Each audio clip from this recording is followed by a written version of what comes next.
but that was fun. We've had school kids from 4th grade up through high school and college out here in canoe trips. And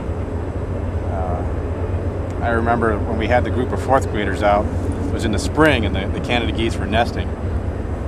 And they had, a number of them had already hatched and already had goslings, and the kids made so much noise that they scared a bunch of them off into the woods on the far side. And so I banked the canoe and went in around them and tried to drive the geese and the goslings back out to the water so the kids could see them. And we had a TV crew with us at the time, and I wanted them to see, you know, the kids interacting with the cute little goslings and the whole, you know, fuzzy critter approach. And it was working pretty well. I'm kind of moving them along, and I went to duck under a low branch to get the geese moving, not realizing that one of the two, and male and female geese share in the parenting duties, one of the two had dropped back to guard the rear, as it were. So as I came up under the branch, here was a goose at my eye level now going, and its mouth open wide. It was about the size of my face. And yeah, I thought I was going to lose my nose or something. I definitely had to raise it to threat level brown, that's for sure. But it was pretty funny. It's been my inspiration for so long. So do you think, was getting shot related to this? No. I was just in the wrong place at the wrong time. Some guy wanting money for drugs, and you know, came up to my truck window, stuck a gun in, and when I didn't move fast enough, shot me 3 times. Jeez. But you know, 3 times? Yeah, I got hit once through the hand and twice through the hip. I watched myself bleeding out.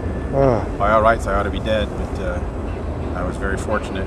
But I tell you, the marsh has been a big part of my recovery. You know, you know, being able to come to some place close by that is so filled with life, and is, except when a train's rolling by, so very peaceful, you know, and serene. The summer after I was shot, even though I had a colostomy bag at the time and, you know, surgical stuff and whatnot, I was out here canoeing and wading in the marsh and being out here. We got some lily pad tubers so we could grow some in another spot. So I was out there pulling some of those out. And that was, you know, I was shot in December, and that was Father's Day is June? Yeah. So January, February, March, April, May, June. So 6 months after I was shot, I was out wading in the marsh. So it's been part of my life for half my life now. So it's kind of strange, but you know, the marsh feels like a family member to me. Can you describe again what would have happened if you and Robert and others hadn't intervened? Well, when I started working on this in '89, there had been plans underway for a number of years to run a highway through this whole end of town, paralleling an existing road, really duplicating efforts and therefore quite a waste of resources. But the idea was to take what they viewed as unused, useless property and open up access to it for industrial development. So not only would the highway have been built right through where we're standing, we'd be run over right here if the highway was in place, but then the rest of the marsh would be drained and filled and the woods around it cleared, and it would all be industrial development. So instead, by stopping that, at least this half of the highway was stopped. The other half was built. This half was stopped.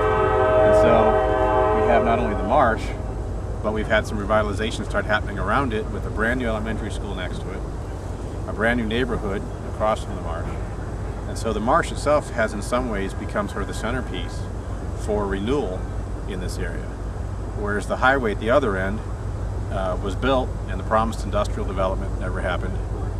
It now costs the city twice as much to maintain the existing road and the highway with snow removal, and they just repaved it, did a lot of repairs and all that sort of thing. So, old cacophony of geese.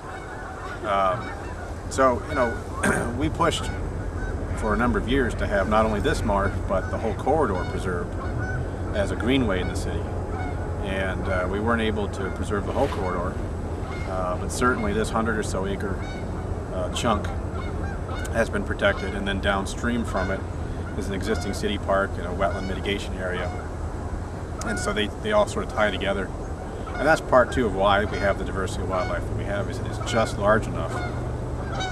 Although it's really small as natural areas go, for an urban area, it's pretty big.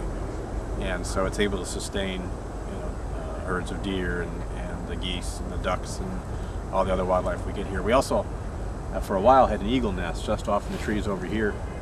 And unfortunately, most of the bigger trees here are poplars and weaker woods that grow fast. We don't have as many big oak trees as there used to be, although there's still some down that way and the far woods down there.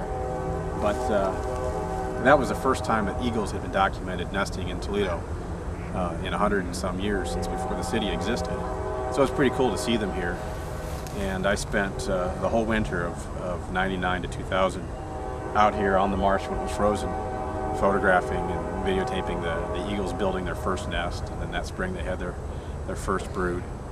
And they moved over to another spot right on the bay, and that's been 10 years now, so they've had potentially 10 broods.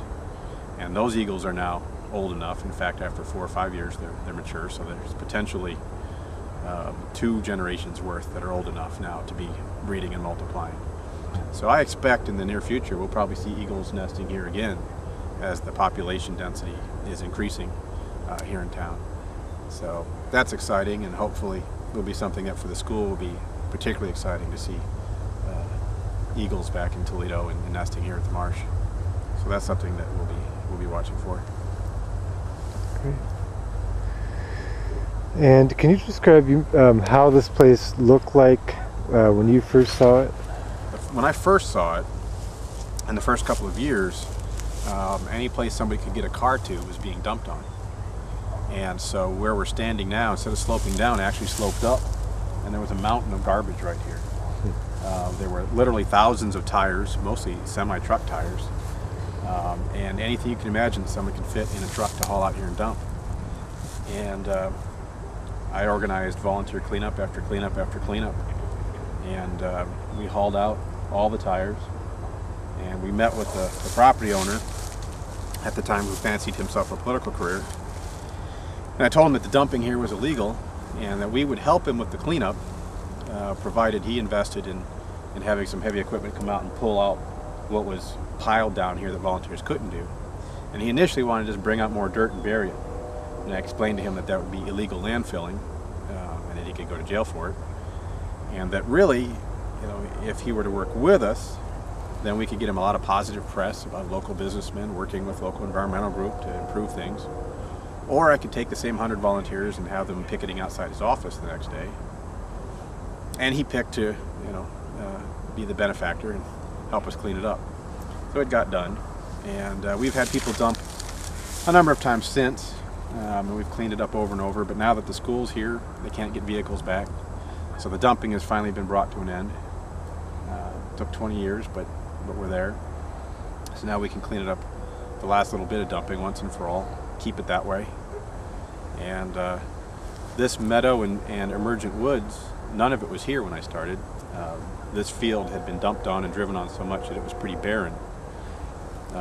The woods over here were here, and of course the marsh was here, but this couple of acres up here was not. So to see this growing up into a mature meadow, and the deer that bed down here and whatnot, is pretty exciting for me. And we're hoping we can eventually attract some grants and things, and so that this ridgeline here could have a deck built that would be large enough for a whole class potentially to come out at one time from not only this school, but to be a sort of a magnet for the whole school district, maybe even other schools, to come in and bring classes here, and just to enjoy the view, and for people throughout the community to